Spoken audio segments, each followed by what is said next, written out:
একদিকে 42 degree Celsius তাপমাত্রার গরম আর অন্যদিকে চুলার গরম, দুই গরম মিলে অবস্থা খারাপ একদম।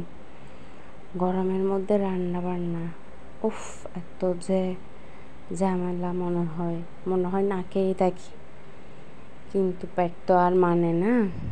পেটকে বোঝানোর জন্য তো রান্না বান্না করতেই হবে। মেয়ে মানুষের তো আর কোনো উপায় নেই রান্না করা ছাড়া। এটাই হলো মেয়েদের জীবন আর কি। মেয়েদের জীবনটাই এরকম, কোনো কাজে ফাঁকিবাজি করার কোনো সিস্টেম নাই।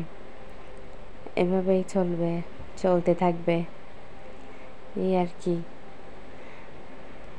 আপুদের কি অবস্থা প্লিজ একটু জানাবেন, কমেন্ট বক্সে লিখে জানাবেন আপনারা কীভাবে গোছেন।